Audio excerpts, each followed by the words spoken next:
Good morning students, BCom final year. मैंने अभी तक आपको ये हमारा थर्ड चैप्टर है। फर्स्ट चैप्टर में इनकम टैक्स की हिस्ट्री, एसएससी, डीम्ड एसएससी और कुछ इम्पोर्टेंट डेफिनेशंस, इनकम से रिलेटेड रूल्स जो है वो करवाए। उसके बाद मैंने आपको करवाया एग्रीकल्चर इनकम। एग्रीकल्चर इनकम के क्वेश्चंस फिलहाल हमें करने की जरूरत नहीं है, थ्योरी मैंने आपको पूरी करवा दी है। फिर उसके बाद मैंने आपको करवाई रेजिडेंशियल स्टेटस की थ्योरी। रेजिडेंशियल स्टेटस जो है, करदाता का निवासी होना जो है वो बहुत इम्पोर्टेंट है। आपको बताया कि जो करदाता निवासी है जरूरी नहीं वो सिटीजन हो, और जो सिटीजन है वो जरूरी नहीं निवासी हो। तो इसमें हम individual, Hindu undivided family, association of persons, body of individual और कंपनी का जो है रेजिडेंशियल स्टेटस देखते हैं। सबसे पहले हम इंडिविजुअल का देखेंगे। इंडिविजुअल मींस बायोलॉजिकल पर्सन, जैसे मैं और आप। मैंने उस दिन आपको बता दिया था। एक बार हमारी नॉलेज को रिफ्रेश करने के लिए जो है मैं आपको बताऊंगी कि रेजिडेंशियल स्टेटस में जो है हम दो बेसिक कंडीशंस होती हैं और दो एडिशनल कंडीशंस होती हैं। बेसिक कंडीशंस में से दो में से एक को पूरा करना है, और आपकी एडिशनल कंडीशंस में से आपको दोनों को पूरा करना है, तो वो व्यक्ति निवासी कहलाएगा। वो कंडीशन क्या है कि आप 182 डेज रहते हैं भारत में प्रीवियस ईयर में, या फिर प्रीवियस ईयर में 60 डेज और प्रीवियस ईयर से ठीक 4 वर्ष पूर्व जो है कुल मिलाकर आप 365 डेज जो है वो इंडिया में रहते हैं। तो ये बड़ा इम्पोर्टेंट है। इसमें से दोनों में या है और है, आपने दोनों में से एक कंडीशन को जो है वो पूरा करना है। और 182 डेज का मतलब ये नहीं है कि अगर आपने लगातार भारत में रहना है। आप कभी भी भारत में आ सकते हैं, जा सकते हैं, आने वाला दिन आपका काउंट होगा। और 365 डेज भी जो 4 इयर्स का मैंने पीरियड बताया, उसमें जरूरी नहीं है कि आप 4 सालों में जरूर आए। आप पूरा 1 साल रहते हैं तो वो 365 डेज माने जाएंगे, और 60 डेज के लिए भी सेम कंडीशन है। और फिर मैंने थोड़ा सा आपको अपवाद बताए थे कि जहां पर 60 डेज की बजाय 182 डेज वाली कंडीशन लागू होती है, जब वो शिप क्रू के मेंबर हैं और एम्प्लॉयमेंट पर्पजेज के लिए इंडिया में आते जाते हैं, तो उसे 60 डेज की बजाय 182 डेज जो है वो इंडिया में रहना होगा। और दूसरी बात जो है, अगर वो भारतीय मूल के नागरिक हैं और भ्रमण के लिए भारत में आते हैं तो भी आपको 60 डेज की बजाय 182 डेज जो है वो रहना होगा। आपको पहले भी मैंने बताया कि लगातार रहना जरूरी नहीं है, एक ही स्थान पर रहना जो है वो जरूरी नहीं है। उसके अलावा है अतिरिक्त शर्तें। अगर आप पिछले 10 वर्षों में से कुल मिलाकर 2 वर्ष भारत के निवासी रहे हैं और पिछले 7 वर्षों में कुल मिलाकर 729 दिन से अधिक, या हम कहें कि कम से कम 730 दिन जो है वो भारत में रहे हैं, तो वो आपके लिए क्या माना जाएगा? रेजिडेंट जो है वो माना जाएगा। और नॉट, और मैं सिर्फ रिफ्रेश कर रही हूँ पूरे लेक्चर का। पहले मैंने आपको पूरा लेक्चर दिया हुआ है इस टॉपिक के ऊपर। आपका नॉट ऑर्डिनरी रेजिडेंट में जो है, जब आप बेसिक कंडीशंस को तो पूरा करते हैं लेकिन एडिशनल कंडीशंस को पूरा नहीं करते, यानी आप 2 वर्षों में से 2 वर्ष भारत, 10 वर्षों में से पिछले 2 वर्ष भारत के निवासी नहीं रहे हैं, या प्रीवियस ईयर से ठीक 7 वर्ष पूर्व में आप कुल मिलाकर 730 दिन जो है वो भारत में नहीं रहे हैं, तो आप असाधारण निवासी बन जाते हैं। और अनिवासी कब बनते हैं? जब आप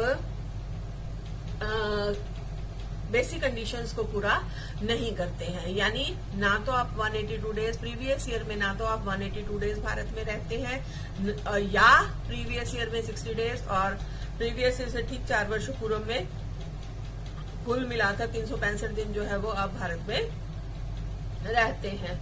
तो वो वाली कंडीशंस, एडिशनल बेसिक कंडीशंस को आप पूरा नहीं करते तो आप अनिवासी जो है वो बन जाते हैं। एक बात आपके इस नॉलेज के लिए बता दूं कि जो साधारण निवासी होता है उसके ऊपर टैक्स बर्डन जो है वो सबसे ज्यादा होता है, और जो असाधारण निवासी है उसके ऊपर उससे कम, और अनिवासी जो है वो उसके ऊपर उससे कम।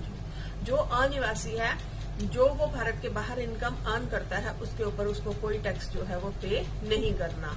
लेकिन जो साधारण निवासी है, रेजिडेंट है, उसको इंडिया में कमाई गई इनकम पर भी टैक्स पे करना है, और भारत से बाहर कमाई गई आय के ऊपर भी जो है वो टैक्स पे करना है। तो ये इसका सिनेरियो रहता है। अब इसमें कुछ क्वेश्चंस हैं, मैं आपके पास बुक है, आप अपनी बुक में से क्वेश्चंस पढ़िए। तो मैं आपको जो है बताऊंगी कि आप क्या कहलाएगा वो। एक जर्मन व्यक्ति, मैं स्टेटमेंट पढ़ रही हूँ बुक में से, एक जर्मन व्यक्ति भारत में 15 वर्ष रहने के बाद मई 2017 में जर्मनी चला गया। कब जर्मनी चला गया? अब आप देखिए ध्यान से ब्लैक बोर्ड की तरफ। कब जर्मनी चला गया? 15 मई 2017 को वो कहता है कि वो जर्मनी चला गया और भारत वापस आ गया 2019 में, और 18-19 गत वर्ष में वो 182 दिन कितने दिन रहा, तो उसका क्या रेजिडेंशियल स्टेटस जो है वो माना जाएगा। अब सबसे पहले मैंने आपको बताया कि आपका असेसमेंट ईयर जो है वो क्या है। इस टाइम जो चल रहा है आपका 19-20 है, और प्रीवियस ईयर जो है वो आपका क्या है 18-19 है। वो क्या है आपका 18-19 है। तो 18-19 में वो कितने दिन भारत में रहा? आप अगर ध्यान से देखेंगे तो वो क्या हो गया, मार्च 2019 में जो है वो आया, मार्च 2019 में वो आया। तो मार्च 2019 में आया, तो इसका मतलब अगर वो हम मान ले 1 मार्च को भी आया तो वो कुल मिलाकर 18-19 में कितने दिन रहा? 31 डेज जो है वो रहा। 31 डेज में तो वो बेसिक कंडीशन को ही पूरा नहीं करता है, वो बेसिक कंडीशन को ही पूरा जो है वो नहीं करता है, ना तो वो 60 डेज वाली कंडीशन को पूरा कर रहा है और 182 डेज वाली कंडीशन को भी जो है वो पूरा नहीं कर रहा। तो इसका मतलब वो क्या हो गया, अनिवासी जो है वो हो गया, नॉन रेजिडेंट जो है वो हो गया। तो इसके लिए वो क्या कहलाएगा, नॉन रेजिडेंट जो है वो कहलाएगा। क्या कहलाएगा? नॉन रेजिडेंट जो है वो कहलाएगा। तो उसके बाद ये आपने ध्यान से देखना है। और फिर उसके बाद एक और क्वेश्चन है, एक जर्मन व्यक्ति 15 वर्ष भारत में रहने के बाद कब कितने साल रहा वो? 15 वर्ष। कितने साल रहा? 15 वर्ष। और कब आया? 2017 में जर्मनी चला गया। कहाँ चला गया? जर्मनी। और वो कब वापस आया? 30 सितंबर 2019 को। 30 सितंबर 2019 को जो है आपने देखा, मैंने आपको बताया कि वो 30 सितंबर 2018 को भारत वापस आ गया। तो 30 सितंबर 2018 यानी सितंबर में वो कुल मिलाकर कितना रहा?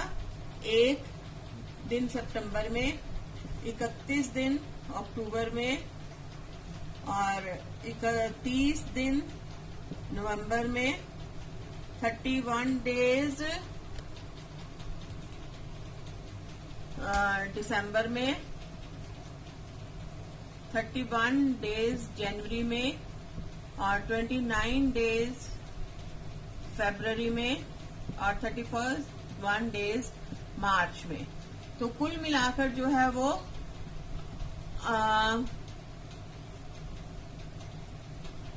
184 डेज जो है वो भारत में रहा। यानी कि वो 182 डेज से जो ज्यादा है वो भारत में रहा। तो उसकी जो परिस्थितियां हैं कि 15 वर्ष तक वो भारत में रहा था, फिर वो जर्मनी गया था।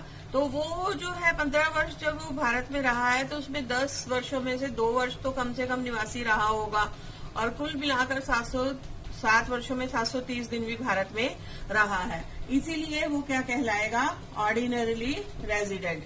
तो ऑर्डिनरी रेजिडेंट होने के लिए जो है 182 डेज या 60 डेज वाली कंडीशन जो है आपने पूरी करनी है। तो इसमें एक और थर्ड एग्जाम्पल है। थर्ड एग्जाम्पल क्या कहते हैं कि एक व्यक्ति भारत का नागरिक है और लंदन में की कंपनी में काम करता है और हर वर्ष 5 महीने के लिए भारत में आता है। हर वर्ष 5 महीने के लिए आता है। तो आप देखेंगे हर वर्ष आने का मतलब है कि 30 दिन अगर हम एवरेज लगाएं पर मंथ तो 150 डेज, अगर 2 दिन और लगा ले 31 मंथ्स वाले तो 152 डेज जो है वो भारत में रहा। लेकिन वो एम्प्लॉयमेंट पर्पसेस के लिए लंदन गया हुआ है, तो उसके लिए यहाँ पर 60 डेज की बजाय जो है 182 डेज रहना जरूरी है, जो कि वो नहीं रहा। इसका मतलब वो बेसिक कंडीशन को पूरा नहीं कर रहा, ना तो वो 180 डेज रहा और दूसरी शर्त उसके ऊपर लागू ही नहीं हो रही है। तो इसका मतलब वो क्या बनेगा, नॉन रेजिडेंट। सीधा सीधा क्या बनेगा, नॉन रेजिडेंट। और ये हमारी थी थर्ड इलस्ट्रेशन। और फिर फोर्थ आपकी इलस्ट्रेशन है कि एक बंगाली व्यक्ति 15 वर्ष से ढाका में व्यापार करता है और वो भारत में प्रति वर्ष 7 महीने के लिए आता है। यहाँ 7 मंथ्स की अगर हम बात करें तो 30 की एवरेज लगाएं अगर हम तो 210 डेज और मोर देन 210 डेज जो है वो भारत में रहता है। इसका मतलब जो है वो बेसिक कंडीशन को पूरा करता है और हर साल आता है 210 डेज के लिए। इसका मतलब 10 ईयर्स में से 2 ईयर्स जो है वो कम से कम रेजिडेंट भी रहा होगा और पिछले 7 वर्षों में कुल मिलाकर 730 दिन से ज्यादा भी भारत में रहा होगा। इसका मतलब वो बेसिक कंडीशन को पूरा करता है और आधारभूत कंडीशन को भी पूरा करता है, एडिशनल कंडीशन को भी पूरा करता है। इसलिए वो क्या बन जाएगा, रेजिडेंट जो है वो बन जाएगा। उसके बाद जो है आपकी लास्ट इलस्ट्रेशन है कि एक व्यक्ति भारत में सबसे पहले जून 2014 में जो है वो भारत आया 2014 में। और 1 जुलाई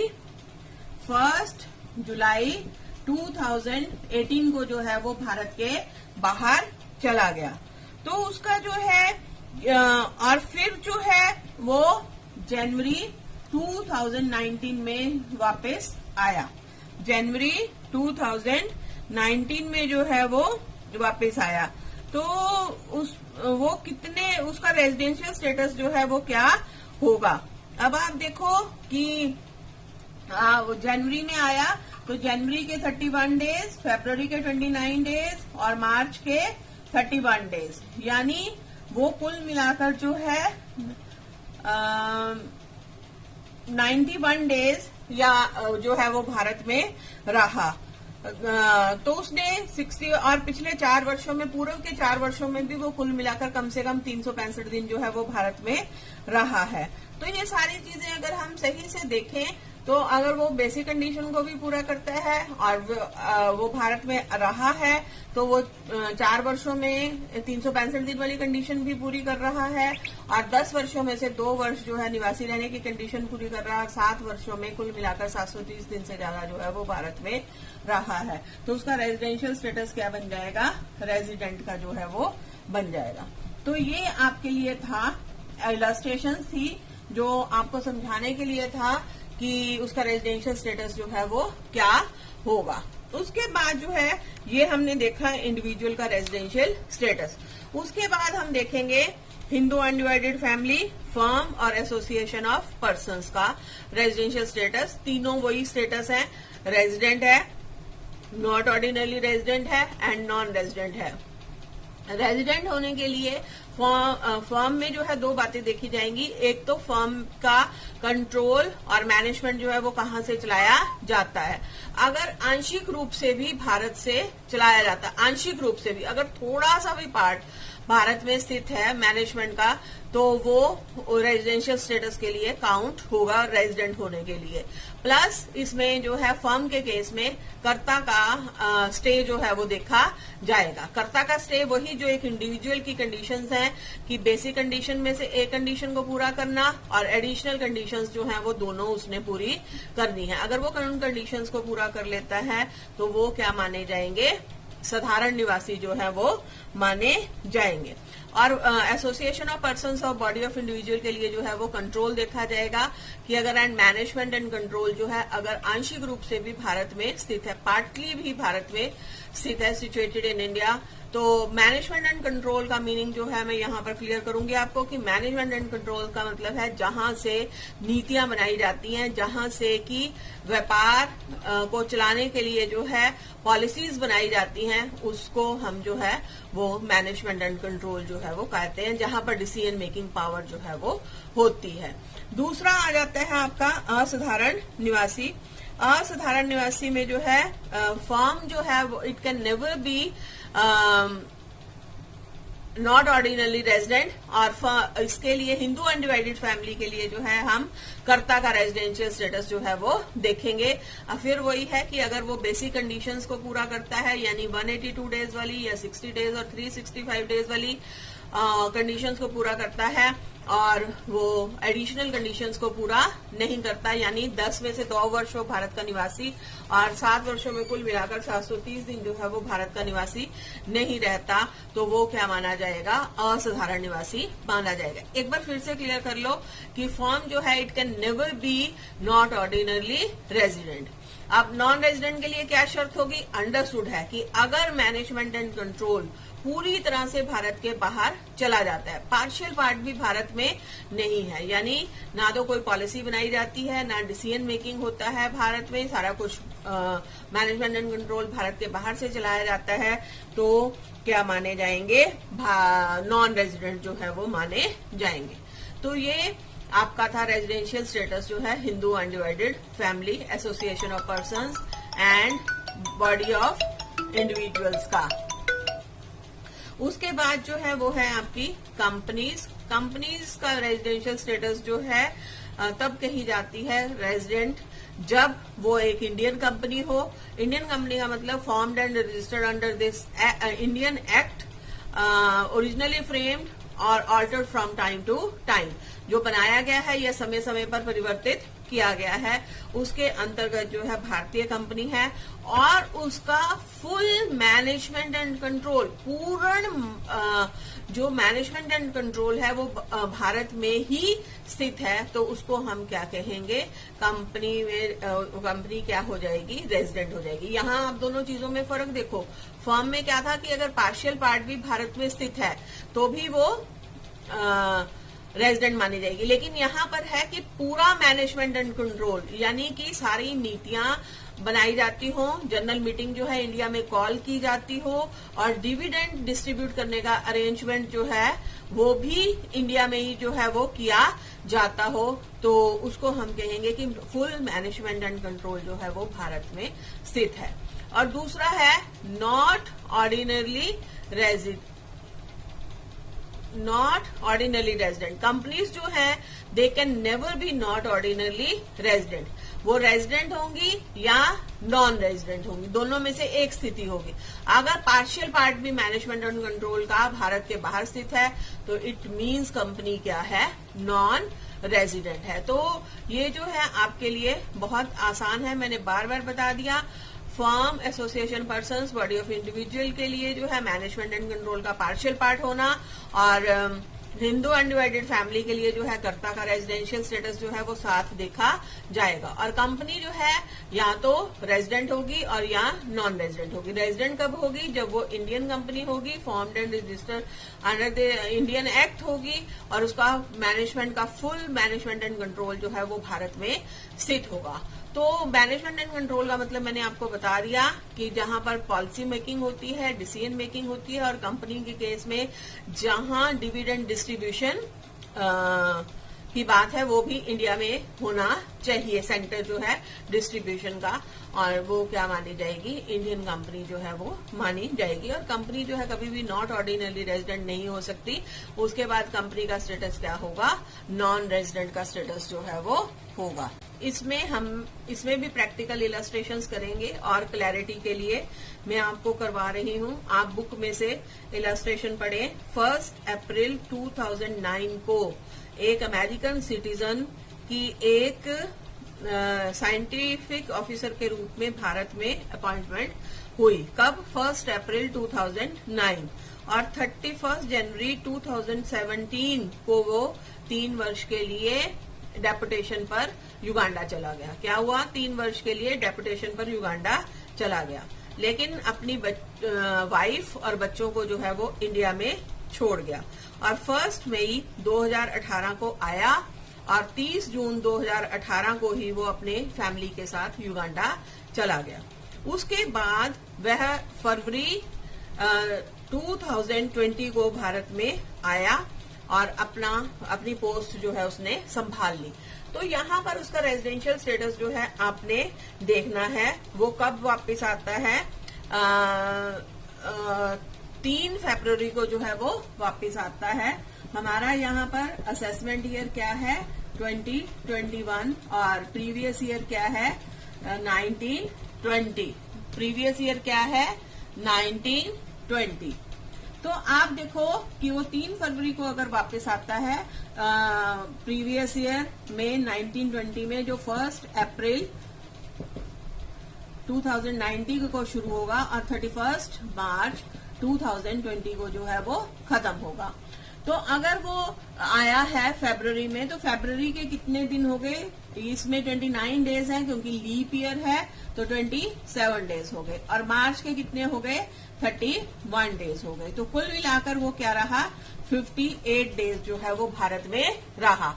अब 58 डेज में ना तो वो बेसिक कंडीशन को पूरा कर रहा है, क्योंकि ना तो वो 182 डेज रहा, ना 60 और 365 वाली कंडीशन को पूरा कर रहा है। वो 58 डेज रहा, 60 डेज से भी कम रहा, यानी कि वो बेसिक कंडीशन को ही पूरा नहीं कर रहा। तो वो क्या माना जाएगा? नॉन रेजिडेंट इंडियन जो है वो माना जाएगा। तो ये है आपकी इलस्ट्रेशन 2 बुक के अकॉर्डिंगली HC मेहरोत्रा में से मैं करवा रही हूँ। और आपकी जो है 3rd इलस्ट्रेशन ध्यान से सुनो। श्री ओम प्रकाश जो है वो एक इंडियन सिटीजन है जो कि यूके में जिन्होंने जन्म लिया, यूके में पैदा हुआ और वो 12 वर्ष का था जब वो भारत आया और 25 वर्ष का था जब वो पहली बार भारत से बाहर चला गया। और वह मई 2017 में यूके गया।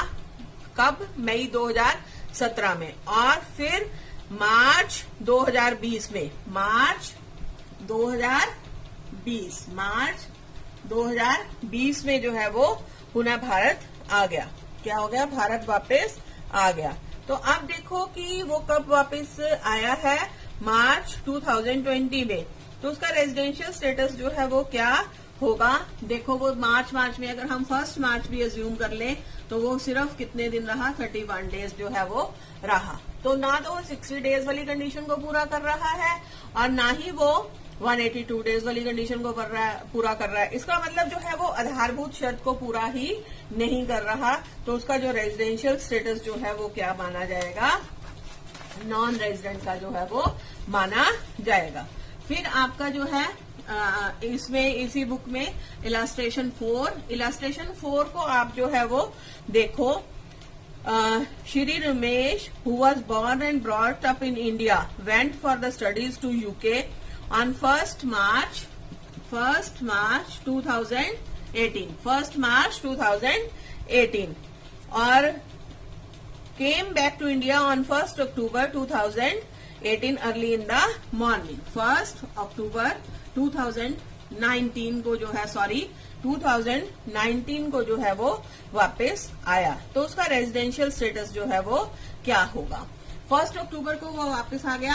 तो अक्टूबर में कितने डेज होते हैं? 31 पूरे 31 डेज। नवंबर 30, दिसंबर 31 और जनवरी 31। 20 जो है वो लीप ईयर है, इसलिए फरवरी के कितने होंगे? 19 और मार्च में कुल मिलाकर कितना रहा? वो 31 डेज। तो अगर हम देखें तो कुल मिलाकर वो कितना रहा? 183 डेज। कितना रहा? 183 डेज जो है वो भारत में रहा। तो आप देख सकते हैं टोटल करके 183 डेज जो है वो भारत में रहा है। तो अब इसका मतलब वो बेसिक कंडीशन को जो है वो पूरा करता है। वो क्या करता है?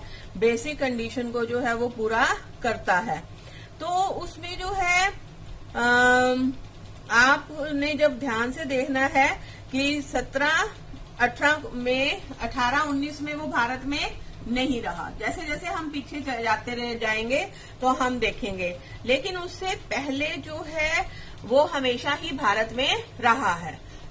18 से पहले जो है वो हमेशा भारत में रहा, भारत में ही पला बड़ा। तो इसका मतलब 10 वर्षों में 2 वर्ष जो है वो कम से कम निवासी रहा, और 7 वर्षों में कुल मिलाकर 730 दिन जो है वो भारत में रहा। तो उसका जो रेजिडेंशियल स्टेटस है वो क्या हो जाएगा? ऑर्डिनरी रेजिडेंट का हो जाएगा। किसका हो जाएगा? रेजिडेंट का जो है वो हो जाएगा। तो ये है आपकी इलस्ट्रेशन बुक के अकॉर्डिंगली। आप अभी मैंने इलस्ट्रेशन भी साथ बोल रही हूँ, तो आपके पास बुक नहीं है तो भी आपको आसानी जो है वो होगी। और अब जो है 5th इलस्ट्रेशन हम करेंगे। 5th इलस्ट्रेशन क्या है कि A, B, a foreign citizen leaves India for the first time in last 20 years on November 20th, 2017। 20th नवंबर 2017 में वो पहली बार जो है वो विदेश गए, और ईयर 2018 में जो है वो आपके 1 सितंबर को भारत आए, 1 सितंबर को, और 30 डेज जो है वो कुल मिलाकर भारत में रहे, यानी पूरा सितंबर जो है वो रहे। उसके बाद जो है डेटेड 16 जनवरी 2020, 16 जनवरी 2020 को वो फिर वापस भारत में आए, भारत वापस में आए। और अब उनका रेजिडेंशियल स्टेटस जो है आपने कैलकुलेट करना है। अगर वो भारतीय मूल के नागरिक हैं, ओरिजिन ऑफ इंडियन ओरिजिन, या फिर इंडियन ओरिजिन के नहीं है, तो उनका रेजिडेंशियल स्टेटस जो है वो क्या होगा। अगर वो इंडियन ओरिजिन के हैं, भारतीय मूल के व्यक्ति हैं, तो वो 20 वर्ष जो है वो भारत में रहे 2017 तक। और उन्होंने जो है कितने दिन वो भारत में फिर रहे? 16 जनवरी को आए, तो 16 जनवरी से लेकर 31 जनवरी तक कितने हो गए? 16 दिन हो गए। फरवरी के 29 दिन हो गए, और मार्च के कितने दिन हो गए? 31 डेज जो है वो हो गए। तो ये कुल मिलाकर जो है 76 डेज जो है वो भारत में रहे हैं। तो कुल मिलाकर 76 डेज जो है वो भारत में रहे हैं। अगर वो भारतीय मूल के नागरिक हैं तो आप बताओ कितने दिन रहना होगा उनको? बताओ। 182 डेज जो है वो कम से कम जो है वो भारत में रहना होगा। तो इसका मतलब वो बेसिक कंडीशन को ही पूरा नहीं कर रहे हैं, तो वो क्या बन जाएंगे? Non resident. क्या बन जाएंगे? Non resident. क्या बन जाएंगे बेटा? Non resident. लेकिन स्थिति सारी बदल जाएगी अगर वो इंडियन ओरिजिन के नहीं है, इंडियन ओरिजिन के जो है वो नहीं है, तो उनको जो है 60 डेज और 365 डेज वाली कंडीशन पूरी करनी होगी। वो 76 डेज रहे, मतलब मोर देन 60 डेज रहे, और पिछले 4 वर्षों में कुल मिलाकर जो है वो 365 डेज से ज्यादा रहे, क्योंकि वो 17 से पहले कभी बाहर गए ही नहीं। अगर हम पिछले सालों को जो है वो देखें, हमारा जो है 18-19, 17-18, 16-17 और 15-16, ये 2 साल तो वो बिल्कुल ही भारत में थे। तो 365 डेज वाली कंडीशन को पूरा कर लेंगे तो उनका रेजिडेंशियल स्टेटस जो है वो चेंज हो जाएगा। रेजिडेंशियल स्टेटस उनका क्या हो जाएगा कि वो भारतीय निवासी हैं, वो क्या हैं? रेजिडेंट हैं। वो क्या माने जाएंगे? रेजिडेंट जो है वो माने जाएंगे। ठीक है, तो ये आपकी इलस्ट्रेशन थी। उसके बाद 6th इलस्ट्रेशन है आपकी, ध्यान से देखना। ये हिंदू अनडिवाइडेड फैमिली को लेकर है। हिंदू अनडिवाइडेड फैमिली का मैंने क्या कहा? एक तो मैनेजमेंट एंड कंट्रोल को देखना है हमने, दूसरा कर्ता का स्टेटस जो है हमने देखना है। तो ध्यान से स्टेटमेंट सुनो। A Hindu undivided family carries on business of export of dry fruits from Afghanistan, and for this purpose it has a permanent office there which is controlled by his younger brother from of the karta and family who resides there permanently। तो कहाँ पर रहता था उनका? भाई जो है व्यापार चलाता था, अफगानिस्तान में रहता था, वहीं स्थायी रूप से जो है वो रहता था। द कर्ता permanently resides in India, sometimes visits his office in Afghanistan for a few days. आप देखो ध्यान से कि वो परमानेंट रेजिडेंट कहाँ है, इंडिया में ही रहता है, कभी कभी जो है अफगानिस्तान में जाता है। The policy decision are taken by karta, but in emergency his younger brother can also take decisions. Day-to-day affairs are, however, controlled by younger brother. What will be the residential status of the family? तो यहाँ पर उसका छोटा भाई अफगानिस्तान में रहता है, उसकी फैमिली रहती है, लेकिन कर्ता इंडिया में ही रहता है, कभी कभी भारत के बाहर जाता है। हमने यहाँ पर मेनली जो है वो कर्ता का देखना है, उसके भाई के रेजिडेंशियल स्टेटस से हमें कोई फर्क नहीं पड़ता। और मैनेजमेंट एंड कंट्रोल भी किसके हाथ में है, कर्ता के हाथ में है। सिर्फ इमरजेंसी में ब्रदर डिसीजंस लेता है, जिससे हमें कोई फर्क नहीं पड़ता। तो कर्ता दोनों कंडीशंस को पूरी कर रहा है कि वो भारत में भी रहता है, और दूसरी बात है कि मैनेजमेंट एंड कंट्रोल भी जो है वो भारत में ही जो है वो स्थित है। तो इसलिए जो उनका रेजिडेंशियल स्टेटस जो है वो क्या होगा, रेजिडेंट का होगा। किसका होगा, रेजिडेंट का जो है वो हो। तो ये है हिंदू अनडिवाइडेड फैमिली को लेकर एक इलस्ट्रेशन। और एक जो है आपकी इलस्ट्रेशन है 7th इलस्ट्रेशन। इसमें आपने कंपनी का रेजिडेंशियल स्टेटस को डिटरमिन करना है। X is an Indian company carrying on business in India as well as British East Africa. उसने क्या लिखा है कि वो क्या है, एक भारतीय कंपनी है जो व्यापार कहाँ करती है, अफ्रीका में, लेकिन वो क्या है, भारतीय कंपनी है। ये हमारे लिए इम्पोर्टेंट है। It's income accruing or arising in British Africa in the previous year far exceeded its income occurring on arising in India। इस बात से जो है हमें कोई फर्क नहीं पड़ता है, और क्योंकि वो भारतीय कंपनी है इसलिए वो क्या मानी जाएगी, रेजिडेंट जो है वो मानी जाएगी। बाहर उसकी आय ज्यादा है, इंडिया में कम है, इस बात से we are none of our business, हम किसी तरह से भी कंसर्न नहीं है।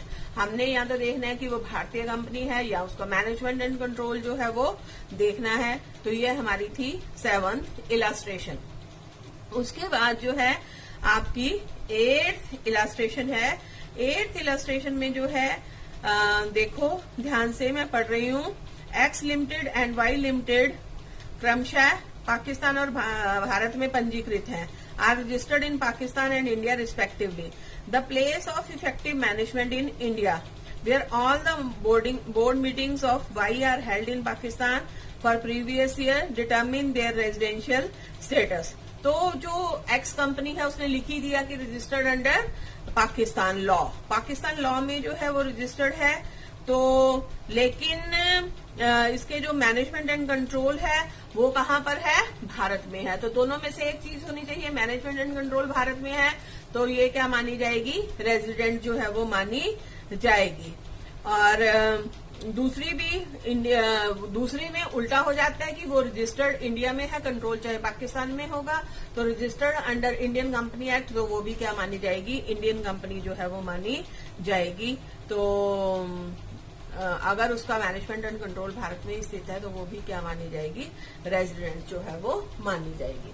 तो ये रेजिडेंशियल स्टेटस वाला chapter examination point of view से बहुत बहुत इम्पोर्टेंट है। इसमें से भी आपको एक क्वेश्चन जो है वो जरूर करने के लिए मिलेगा, ऐसा नहीं हो सकता, चाहे थ्योरी हो चाहे प्रैक्टिकल हो। अभी हाफ पोर्शन जो है वो इसका रहता है।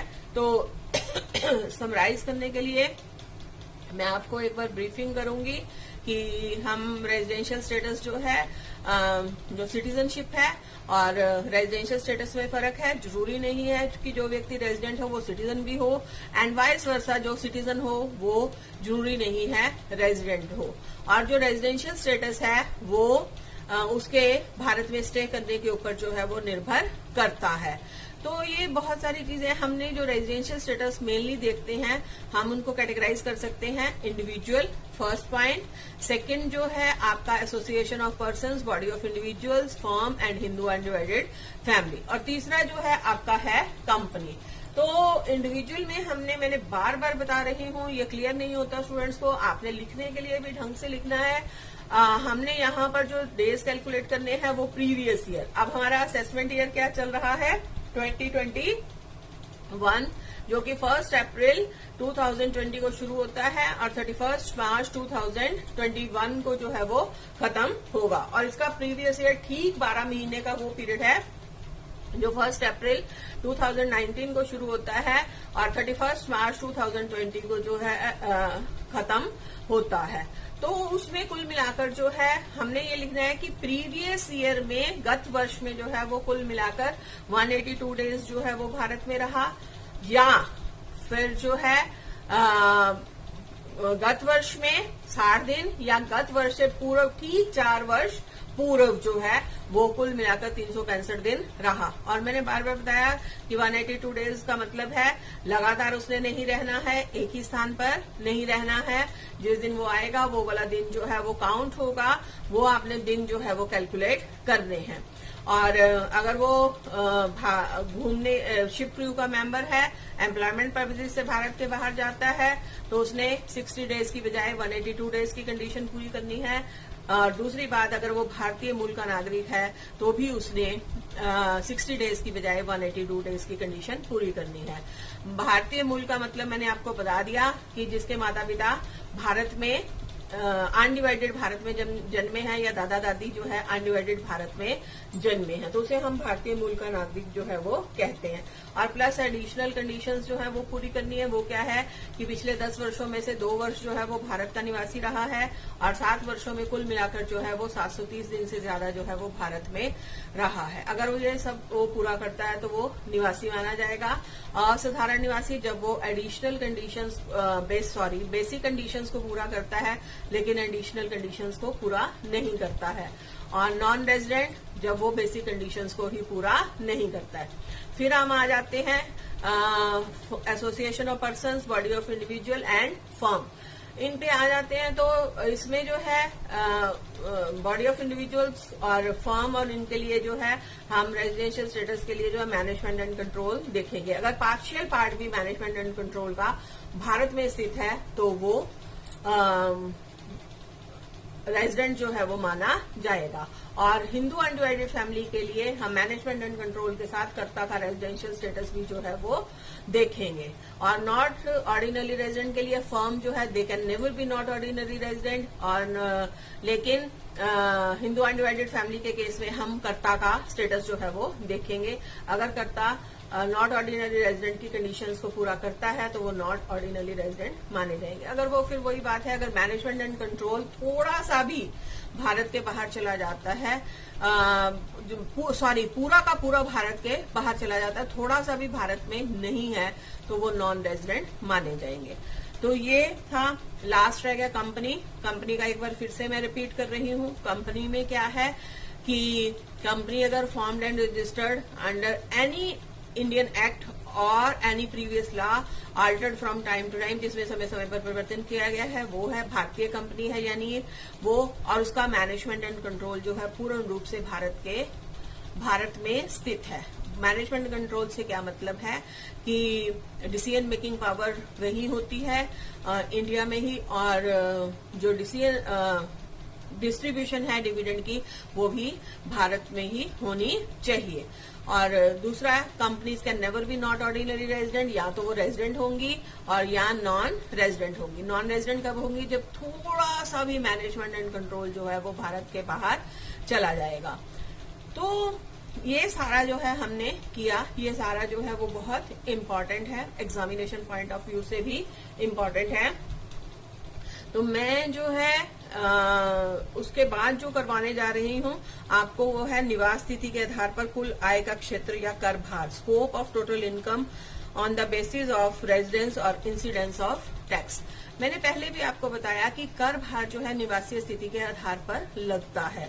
जो निवासी होते हैं उनके ऊपर सबसे ज्यादा कर भार होता है, रेजिडेंट के ऊपर, नॉट ऑर्डिनरी रेजिडेंट के ऊपर उससे कम होता है, और रेजिडेंट जो है उनके ऊपर उससे कम जो है वो होता है। तो ये लेकिन हमने जो है देखना है कि उसने कौन सी इनकम इंडिया में अर्न की, वो उसकी आय में सम्मिलित होगी कि नहीं, बीइंग रेजिडेंट या बीइंग नॉट ऑर्डिनरी रेजिडेंट या नॉन रेजिडेंट के केस में। तो वो सारा जो है हम दूसरे लेक्चर में, नेक्स्ट लेक्चर में जो है वो करेंगे। मैंने आपको 8 की 8 इलस्ट्रेशंस करवा दी हैं। जितना भी प्रैक्टिकल पोर्शन है आप अगर एग्जांपल्स कर लेंगे तो भी आपके लिए बहुत फायदेमंद होगा, और अगर एक्सरसाइज के क्वेश्चन करेंगे तो इट्स वेरी वेरी गुड। और आपकी अगर कोई प्रॉब्लम होगी तो आप मेरे से कभी भी व्हाट्सएप पर पूछ सकते हैं, फोन करके जो है वो पूछ सकते हैं। मैं सोल्यूशन जो है वो आपको डाल दूंगी। वैसे इलस्ट्रेशंस जो हैं वो सफिशिएंट हैं, आप करिए इलस्ट्रेशंस को पहले और फिर जो है उसके बाद सोचिए कि आपने क्वेश्चन करने हैं। लेकिन इसमें एक बड़ी इंपॉर्टेंट चीज है इनकम टैक्स में, जो हमेशा याद रखना कि जब तक मैं ना कहूं आप प्रैक्टिकल्स जो है वो शुरू नहीं करेंगे, क्योंकि जब तक चैप्टर कंप्लीट नहीं हो जाता तब तक प्रैक्टिकल्स भी जो हैं वो कंप्लीट शुरू नहीं हो सकते। अगर आप करोगे, कोशिश करोगे तो आप मात खाओगे, क्योंकि आपसे प्रैक्टिकल नहीं होंगे, फिर आप डिसअपॉइंट हो जाओगे। ये बुक बाकी जो बुक्स हैं अकाउंट्स की बुक या उनकी तरह नहीं है कि जो 4 इलस्ट्रेशन दी हुई है उसके साथ की 4 आपको जो है वो पीछे क्वेश्चन सॉल्व करने के लिए दिए हुए हैं। ऐसा नहीं है, इसमें पूरा चैप्टर यूज होता है तो आपके क्वेश्चंस जो है वो निकलते हैं। तो इसलिए प्लीज क्वेश्चन स्टार्ट मत करना जब तक कि मैं चैप्टर कंप्लीट नहीं करवा देती, और जब मैं करवा दूंगी तो तुम्हें कहूंगी कि तुम क्वेश्चन करो, और फिर प्रॉब्लम तुम्हें आएगी तो तुम जो है मुझे भेजोगे और मैं उसका सोल्यूशन बनाकर जो है वो तुम्हें भेजूंगी। तो थैंक यू स्टूडेंट्स, आज का लेक्चर जो है यहीं पर जो है वो खत्म होता है। Thank you very much.